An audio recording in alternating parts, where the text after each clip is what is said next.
What's going on, folks? Welcome back to D-Life HD. This is Victor. Now, this video I have been waiting to make for a long time, so I'm super excited. We're going to be discussing downgraded ports on the Nintendo Switch. So without any further ado, let's jump right into it. Switch it up. Switch it up. I was a worker, had to upgrade to a boss. Used to live in the hood, but had to upgrade to a low. Switch it up. Now, when it comes to discussing this topic, I have to be careful, because I have found that my opinion on downgraded ports on the Nintendo Switch is very unpopular. I can play versions of these games on my computer, and I used to actually have an Xbox where I could also play these games, but I recently no longer have my Xbox anymore and solely play on my Nintendo Switch. The console and its form factor is very fitting to my lifestyle because I'm out a lot and being able to play games on the go is very important to me, while also being able to come home after work and relax and unwind with just some games on the TV, or maybe even in bed. So being able to play these high-end AAA games on my Nintendo Switch is something that I find very incredible. There were some AAA games on the Wii and the Wii U, but they were even more so heavily downgraded, or sometimes they were just their own version that had many removed things compared to other versions on other consoles.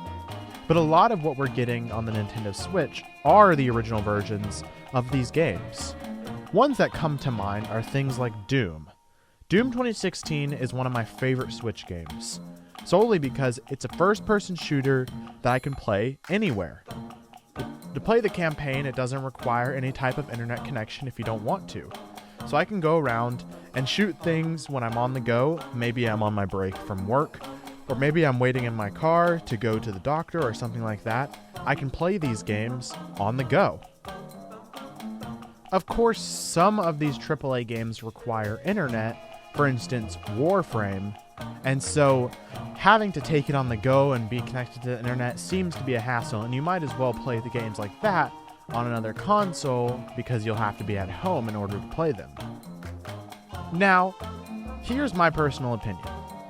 I do not care about downgrades when it comes to these games. I guess maybe growing up in the Wii era and playing a lot of downgraded versions of games, I've trained myself to be this way, but when it comes to general quality, when it comes to the polish on games, it's not something that necessarily bothers me as much as other people might. The thing is, as long as the game is semi-playable, I don't care if the graphics are heavily decreased or everything is blurry.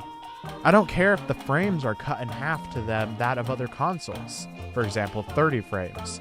Most games on the Nintendo Switch that are downgrades from other systems are at 30 frames per second. For example, Overwatch, as I mentioned, Doom, and more recently, The Outer Worlds. The Outer Worlds came to Nintendo Switch in the past month or so, and it got knocked very heavily online due to its struggle with graphical capability, as well as some different issues with slowdown, frame drops, and random load times.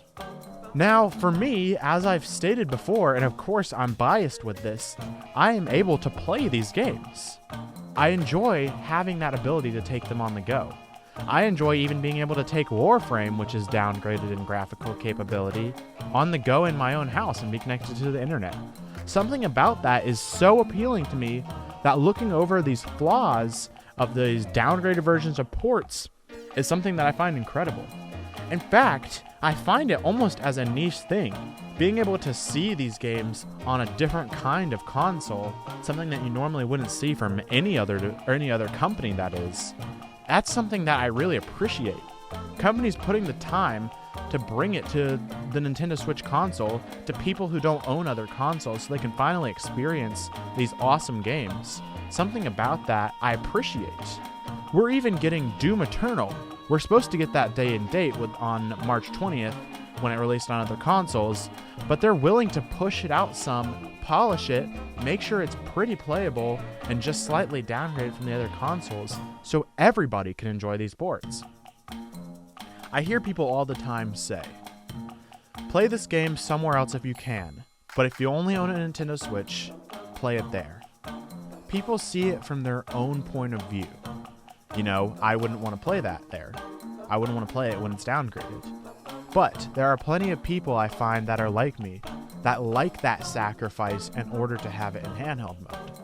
In fact, I find myself preferring to buy games on the Nintendo Switch rather than other consoles, simply because of that factor of handheld and more accessibility. It's awesome to have these games and these experiences on the Nintendo Switch. I played so much Overwatch on the Xbox and enjoyed it so much, but having it on the Nintendo Switch, having it even on my Nintendo Switch Lite, being able to hook that up and play multiplayer, that is super cool. That is something that I find extremely appealing.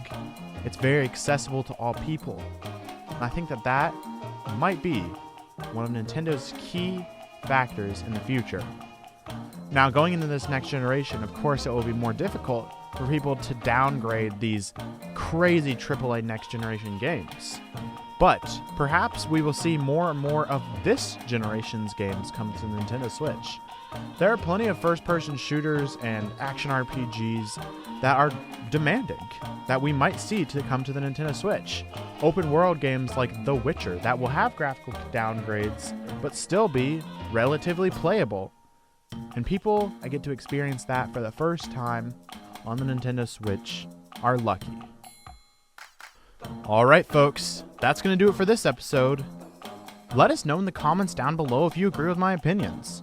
And simply if you don't, we love hearing from you guys. Don't forget to like and subscribe. We also, in the description down below, have a link to our community Discord. Be sure and click that link in order to join. We have frequent game nights and just love hanging out. Don't forget to check our Twitter for information on the latest releases. And finally, and most importantly of all, always remember to stay 1-up.